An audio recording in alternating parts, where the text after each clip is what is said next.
የዮሐንስ ራእይ ምዕራፍ 5 በዙፋኑ ላይ በተቀመጠው ቀኝ እጅ በውስጥና በውጪ የተጻፈበት በሰባት ማኅተም የታሸገ የብራና ጥቅል መጽሐፍ አየሁ። አንድ ብርቱ መልአክ በታላቅ ድምፅ ማኅተሞቹን መፍታትና የብራናውን ጥቅል መጽሐፍ መክፈት የሚገባው ማን ነው ብሎ ሲናገር አየሁ። ነገር ግን በሰማይም ሆነ በምድር ወይም ከምድር በታች የብራናውን ጥቅል መጽሐፍ መክፈትና ውስጡን መመልከት የተቻለው ማንም አልነበረም። የብራናውን ጥቅል መጽሐፍ መክፈትና ውስጡን መመልከት የሚገባው ስላልተገኘ በጣም አለቀሱ። በዚያን ጊዜ ከሽማግሌዎቹ አንዱ አታልቅስ፣ እነሆ ከይሁዳ ነገድ የሆነው ከዳዊት የትውልድ ሐረግ የተነሳ አንበሳ ድል ነስቷል። እርሱ የብራናውን ጥቅል መጽሐፍና ሰባቱን ማኅተሞች መክፈት ይችላል አለኝ። ከዚህ በኋላ በዙፋኑና በአራቱ እንስሶች መካከል በሽማግሌዎችም መካከል የታረደ የሚመስል በግ ቆሞ አየሁ። ይህ በግ 7 ቀንዶችና 7 ዓይኖች ነበሩት። እነርሱ ወደ ዓለም ሁሉ የተላኩ 7ቱ የእግዚአብሔር መንፈሶች ናቸው። በጉ መጣና በዙፋኑ ላይ ከተቀመጠው ቀኝ እጅ የብራናውን ጥቅል መጽሐፍ ወሰደ። የብራናውን ጥቅል መጽሐፍ በወሰደ ጊዜ 4ቱ እንስሶችና 24ቱ ሽማግሌዎች በበጉ ፊት በግንባራቸው ተደፉ። እያንዳንዳቸው በገና ይዘው ነበር። እንዲሁም የቅዱሳን ጸሎት የሆነውን ዕጣን የሞላበትን የወርቅ ሙዳይ ይዘው ነበር። አዲስ መዝሙርም እንዲህ እያሉ ዘመሩ።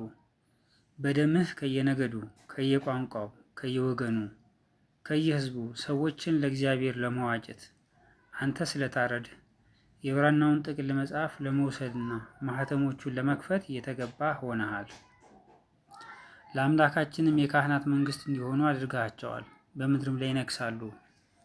ወደዚያም ስመለከት በዙፋኑና በእንስሶቹ በሽማግሌዎቹም ዙሪያ የብዙ መላእክትን ድምፅ ሰማሁ። ብዛታቸውም በብዙ ሺህና በብዙ ሚሊዮን የሚቆጠር ነበር። በታላቅ ድምፅም የታረደው በግ ኃይልን፣ ሀብትን፣ ጥበብን፣ ብርታትን፣ ገናናነትን፣ ክብርንና ምስጋናን ለመቀበል የሚገባው ነው አሉ። በሰማይና በምድር ከምድር በታችና በባህር በውስጣቸውም ፍጥረቶች ሁሉ በዙፋኑ ላይ ለተቀመጠውና ለበጉም ምስጋና፣ ገናናነት፣ ክብርና ኃይል ለዘላለም እስከ ዘላለም ይሁን ሲሉ ሰማሁ። 4ቱ እንስሶችም አሜን አሉ። 24ቱ ሽማግሌዎችም በግንባራቸው ተደፍተው ሰገዱ። የዮሐንስ ራእይ ምዕራፍ 6 ከዚህም በኋላ በጉ ከ7ቱ ማኅተሞች የመጀመሪያውን ሲከፍት አየሁ። ከ4ቱ እንስሶች አንዱ እንደ ነጎድጓድ በሚያስገመግም ድምፅ ና ሲል ሰማሁ። እነሆ ነጭ ፈረስ አየሁ። በፈረሱ ላይ የተቀመጠው ቀስት ይዞ ነበር፣ አክሊልም ተሰጠው። እርሱም ድል ነሺ ሆኖ ከድል ወደ ድል ለመሄድ ወጣ። በጉ ሁለተኛውን ማኅተም በከፈተ ጊዜ ሁለተኛው እንስሳ ና ሲል ሰማሁ። ሌላ ደማቅ ቀይ ፈረስ ወጣ። በፈረሱ ላይ ለተቀመጠው ሰላምን ከምድር እንዲያስወግድና ሰዎች እርስ በርሳቸው እንዲተላለቁ ለማድረግ ስልጣን ተሰጠው። ትልቅ ሰይፍም ተሰጠው። በጉ ሶስተኛውን ማኅተም በከፈተ ጊዜ ሶስተኛው እንስሳ ና ሲል ሰማሁ። እነሆ ጥቁር ፈረስ አየሁ። በፈረሱ ላይ የተቀመጠው ሚዛን በእጁ ይዞ ነበር። ከ4ቱ እንስሶች መካከል የመጣ የሚመስል ድምፅ ሰማሁ። ይህ ድምፅ ግማሽ ኪሎ ያህል ስንዴ የአንድ ቀን ደመወዝ፣ ለ1 ኪሎ ተኩል ያህል ገብስ ለ1 ቀን ደመወዝ ይሁን፣ ዘይትንና ወይንን ግን አትጉዳ ሲል ሰማሁ። በጉ 4ተኛውን ማኅተም በከፈተ ጊዜ የ4ተኛውን እንስሳ ድምፅ ና ሲል ሰማሁ። እነሆ ግራጫ ፈረስ አየሁ። በፈረሱ ላይ የተቀመጠው ስሙ ሞት ይባል ነበር፣ ሲኦልም ይከተለው ነበር። ሞትና ሲኦልም የምድርን 1/4 እጅ በጦርነት በራብ በቸነፈርና በምድር አራዊት እንዲገድሉ ስልጣን ተሰጣቸው። 5ተኛውን ማኅተም በከፈተ ጊዜ ስለ እግዚአብሔር ቃልና ስለ ሰጡትም ምስክርነት የተገደሉትን ሰዎች ነፍሶች ከመሠዊያው በታች አየሁ። እነርሱ በታላቅ ድምፅ ቅዱስና እውነተኛ ልዑል እግዚአብሔር ሆይ በምድር ባሉት ሰዎች ላይ የማትፈርደውና ስለ ደማችንም የማትበቀለው እስከ መቼ ነው እያሉ ጮኹ። ለእያንዳንዳቸውም ነጭ ልብስ ተሰጣቸው። እንደ እነርሱ ገና የሚገደሉ እንደነርሱ አገልጋዮች የሆኑ የጓደኞቻቸውና የወንድሞቻቸው ቁጥር እስኪሞላ ድረስ ጥቂት ጊዜ አርፈው እንዲቆዩ ተነገራቸው። ከዚህ በኋላ በጉ ስድስተኛውን ማኅተም በከፈተ ጊዜ ወደ እርሱ ተመለከትኩ። እነሆ ታላቅ የምድር መናወጥ ሆነ። ፀሐይ እንደ ጥቁር የሐዘን ልብስ ጠቆረች፣ ጨረቃም በሙሉ እንደ ደም ቀላች። በክረምት ወራት ብርቱ ንፋስ የበለስን ዛፍ ሲያወዛውዝ ፍሬው ከዛፉ ላይ እንደሚረግፍ የሰማይ ኮከቦችም ረገፉ። ሰማይም እንደ ብራና ተጠቅሎ ተወገደ። ተራራዎችና ደሴቶችም ሁሉ ከስፍራቸው ተወሰዱ። የምድር ነገስታት፣ ገዢዎች፣ የጦር አለቆች፣ ሀብታሞች፣ ኃይለኞች፣ አገልጋዮችና ጌቶችም ሁሉ በዋሻዎችና በተራራዎች አለቶች ውስጥ ተሸሸጉ። ተራራዎቹና አለቶቹንም ጋርዱን፣ በዙፋኑ ላይ ከተቀመጠው ፊት ከበጉም ቁጣ ሰውሩን። ታላቁ የቁጣ ቀን መጥቷል፣ ማን ሊቋቋመው ይችላል አሏቸው። ዮሐንስ ራእይ ምዕራፍ 7። ከዚህ በኋላ 4 መላእክት በአራቱ የምድር ማዕዘኖች ቆመው አየሁ። እነርሱ በምድርም ሆነ በባህር ወይም በዛፍ ላይ ምንም ነፋስ እንዳይነፍስ ከአራቱ አቅጣጫ የሚመጡትን የምድር ነፋሶች ያዙ። ይኸው አምላክን ማኅተም የያዘ ሌላ መልአክም ከምስራቅ ሲመጣ አየሁ። ምድርና ባህርን እንዲጎዱ ስልጣን ወደ ተሰጣቸው ወደ አራቱ መላእክት ድምፁን ከፍ አድርጎ በአምላካችን አገልጋዮች ግንባር ላይ ማኅተም እስክናትምባቸው ድረስ ምድርንም ሆነ ባህርን ወይም ዛፎችን አትጉዱ ብሎ ጮኸ። የታተሙትንም ሰዎች ቁጥር ሰማሁ።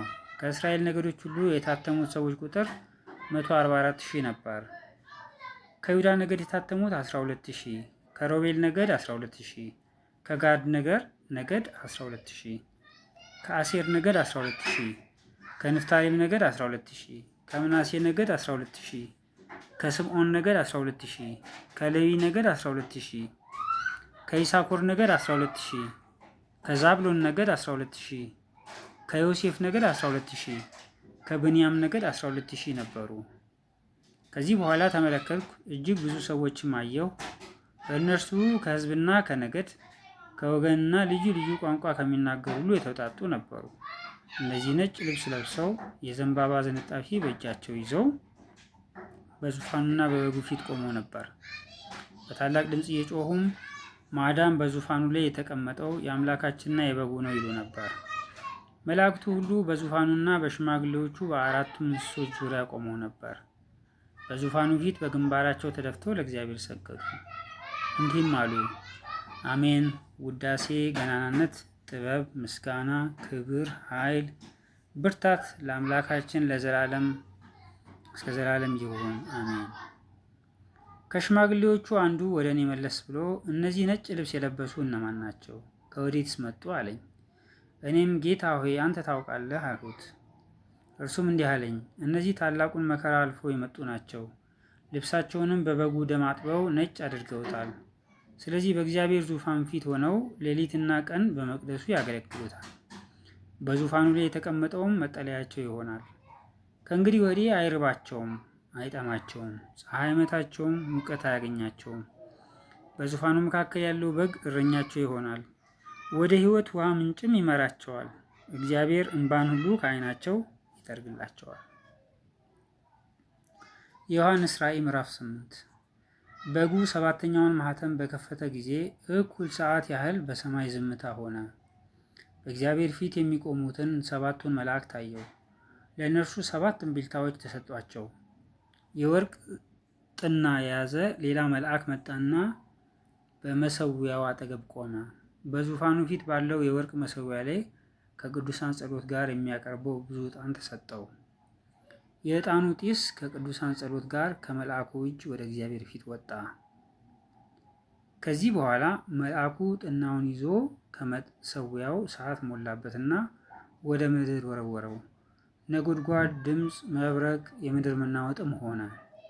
7 መለከት የያዙ 7ቱ መላእክት መለከቶቻቸውን ለመንፋት ተዘጋጁ። የመጀመሪያው መልአክ መለከቱን ነፋ። በረዶና ደም የተቀላቀለበት እሳት ሆነ፣ ወደ ምድርም ተጣለ። የምድር ሲሶ ተቃጠለ፣ የዛፎችም ሲሶ ተቃጠለ፣ የለመለመ ሳርም ሁሉ ተቃጠለ። ሁለተኛው መልአክ መለከቱን ነፋ። ትልቅ ተራራ የሚመስል ነገር እየነደደ ወደ ባህር ተጣለ። የባህር ሲሶ ደም ሆነ። በባህር ውስጥ ከሚኖሩት ሕይወት ካላቸው ፍጥረቶች ሲሶ ሞተ፣ የመርከቦቹም ሲሶ ወደመ። ሦስተኛው መልአክ መለከቱን ነፋ። እንደ ችቦ የሚቃጠል ታላቅ ኮከብ ከሰማይ ወደቀ። የወደቀውም በወንዞች ሲሶና በውሃ ምንጮች ላይ ነው። የኮከቡም ስም ሬቶ ይባላል። የውሃው 1/3 መራራ ሆነ። መራራ በሆነውም ውሃ ጠንቅ ብዙ ሰዎች ሞቱ።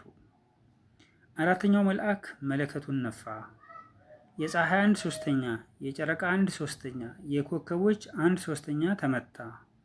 ስለዚህ የእነርሱ 1/3ኛው ጨለመ። በዚህ አይነት የቀን 1/3 እና የሌሊት 1/3 ያለ ብርሃን ሆነ። ከዚህ በኋላ ስመለከት አንድ ንስር በሰማይ መካከል እየበረረ በታላቅ ድምፅ የቀሩት 3ቱ መላእክት የእምቢልታቸውን ድምፅ በሚያሰሙበት ጊዜ በምድር ላይ ለሚኖሩ ሰዎች ወዮላቸው፣ ወዮላቸው፣ ወዮላቸው እያለ ሲጮህ